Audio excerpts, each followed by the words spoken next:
ಬೆಳಗಾವಿಯಲ್ಲಿ ಕಾಂಗ್ರೆಸ್ ಇವತ್ತು ಸಮಾವೇಶವನ್ನ ಮಾಡಿತು. ಈ ಸಮಾವೇಶದಲ್ಲಿ ಸಚಿವ ಜಮೀರ್ ಅಹಮದ್ ಅವರು ರೋಷಾವೇಶದಲ್ಲಿ ಮಾತನಾಡಿದ್ದಾರೆ. ಕಾಂಗ್ರೆಸ್ ಅಭ್ಯರ್ಥಿ ಮೃಣಾಲ್ ಪರ ಭಾಷಣದ ವೇಳೆ ರೋಷಾಗ್ನಿ ಕಂಡು ಬಂದಿದೆ. ಈ ದೇಶ ಹಮಾರಾ ಹೈ ಅಂತ ಡಯಾಸ್ಗೆ ಗುದ್ದಿದ್ದಾರೆ ಜಮೀರ್ ಅವರು. ಭಾಷಣದ ವೇಳೆ ಜಮೀರ್ ಗುದ್ದಿದ ರಭಸಕ್ಕೆ ಡಯಾಸ್ನ ಗಾಜೆ ಪೀಸ್ ಆಗೋಗ್ಬಿಟ್ಟಿದೆ. ಬೆಳಗಾವಿಯ ಗೋಕಾಕ್ ನಗರದಲ್ಲಿ ಸಮಾವೇಶದಲ್ಲಿ ಆಗಿರುವಂತಹ ಘಟನೆ ಇದು. हिंदी है, हम हिंदुस्तान वाला सॉवरेनिटी हम देता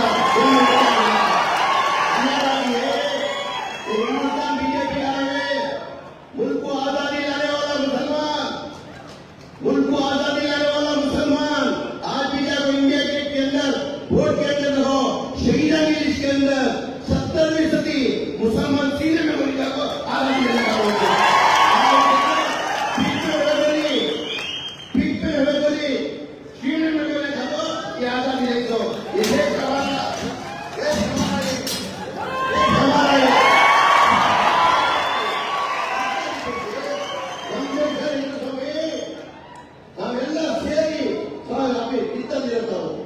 ಎಲ್ಲ ಸೇರಿ ಜಾಗ ಮಾಡಿ ಈ ದೇಶದ ಬಿಜೆಪಿ ಬಂದಿಲ್ಲ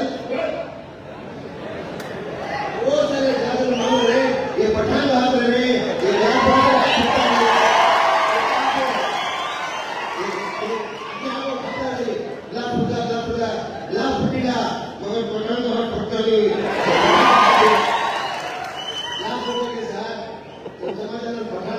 ಪಠಾಣ ಏನೂ ಆಗಲ್ಲ.